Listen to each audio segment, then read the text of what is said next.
नमस्कार साथियों, नए वीडियो में आपका स्वागत है। तो साथियों, बहुत सारे भाइयों का कमेंट आ रहा था कि अब तो आदेश भी जारी हो चुका है श्रम विभाग का, लेकिन श्रम विभाग से अधिसूचना जारी क्यों नहीं की गई है। तो साथियों, आइए चलते हैं और हम विस्तार से जानते हैं। तो याचिका ने भारत के संविधान के अनुच्छेद 226 के तहत वर्तमान याचिका दायर की है, जिसमें उप सचिव द्वारा श्रम मंत्रालय भोपाल द्वारा जारी अधिसूचना संख्या 4/2014 A16 दिनांक 4/3/2024 की वैधता को चुनौती दी गई है, जिसके तहत मध्य प्रदेश राज्य में श्रमिकों को देय न्यूनतम मजदूरी को संशोधन किया गया है।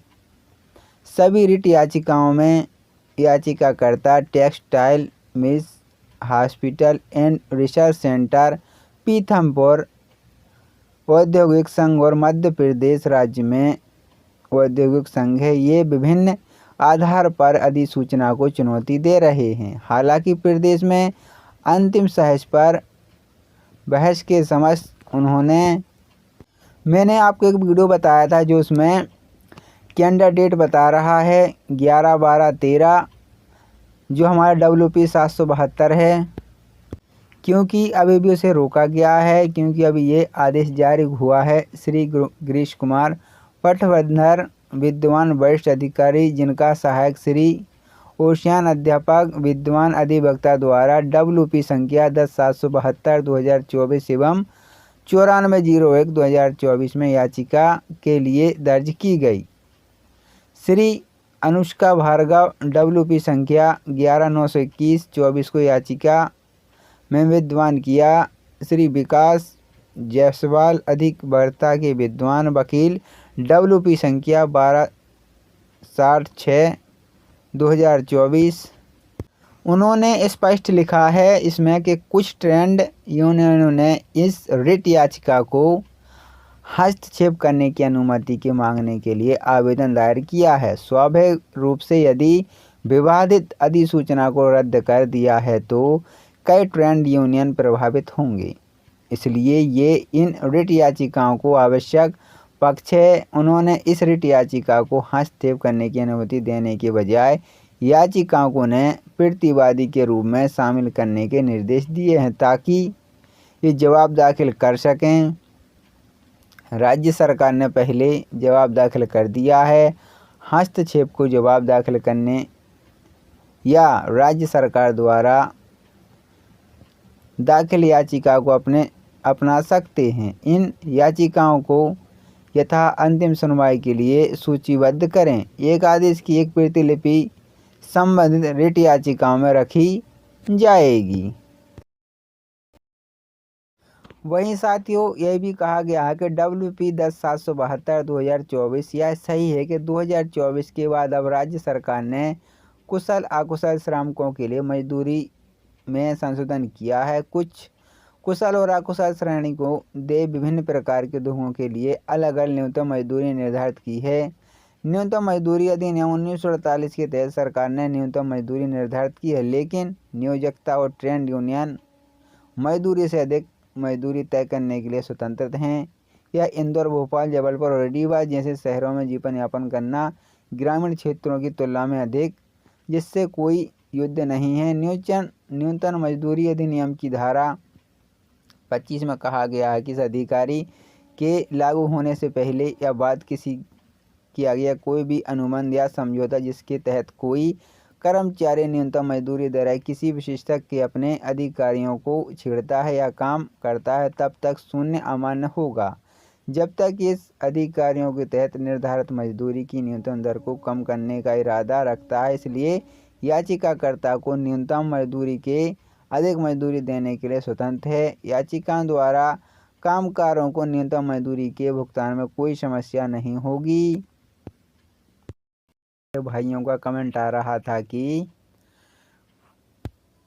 अब तो आदेश भी जारी हो चुका है श्रम विभाग का, लेकिन श्रम विभाग से अधिसूचना जारी क्यों नहीं की गई है।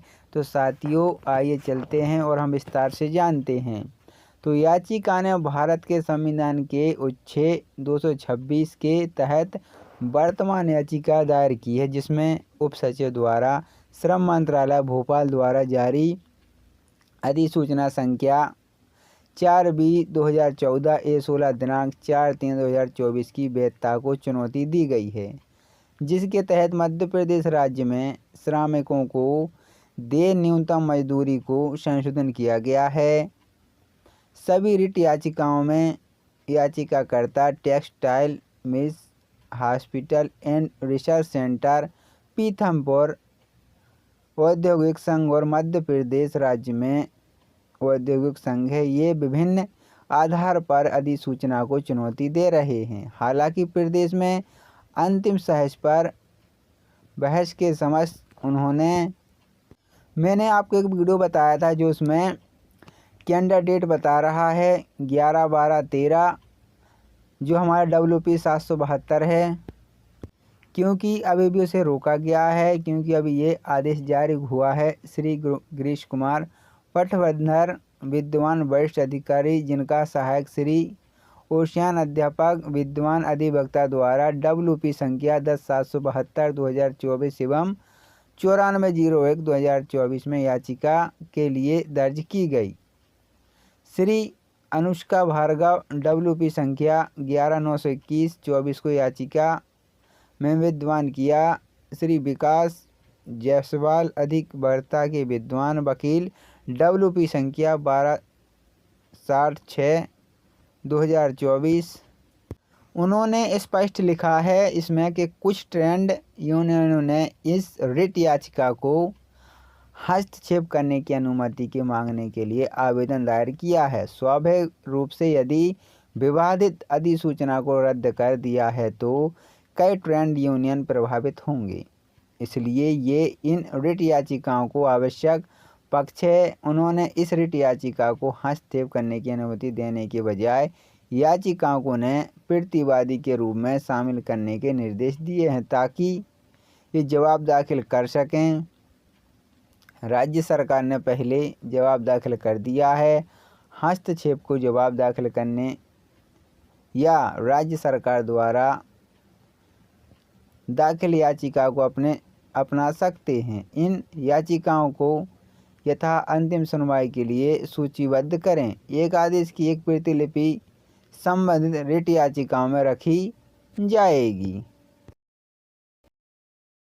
वहीं साथियों, यह भी कहा गया है कि WP 10/772/2024 यह सही है कि 2024 के बाद अब राज्य सरकार ने कुशल अकुशल श्रमिकों के लिए मजदूरी में संशोधन किया है। कुछ कुशल और अकुशल श्रेणी को दे विभिन्न प्रकार के उद्योगों के लिए अलग अलग न्यूनतम मजदूरी निर्धारित की है।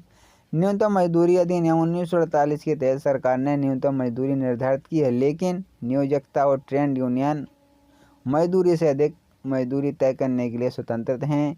यह इंदौर, भोपाल, जबलपुर और रीवा जैसे शहरों में जीवन यापन करना ग्रामीण क्षेत्रों की तुलना में अधिक, जिससे कोई युद्ध नहीं है। न्यूनतम मजदूरी अधिनियम की धारा 25 में कहा गया है कि इस अधिकारी के लागू होने से पहले या बाद किया गया कोई भी अनुबंध या समझौता जिसके तहत कोई कर्मचारी न्यूनतम मजदूरी दर किसी विशेषज्ञ के अपने अधिकारियों को छेड़ता है या काम करता है, तब तक शून्य अमान्य होगा, जब तक इस अधिकारियों के तहत निर्धारित मजदूरी की न्यूनतम दर को कम करने का इरादा रखता है। इसलिए याचिकाकर्ता को न्यूनतम मजदूरी के अधिक मजदूरी देने के लिए स्वतंत्र है। याचिका द्वारा कामगारों को न्यूनतम मजदूरी के भुगतान में कोई समस्या नहीं होगी।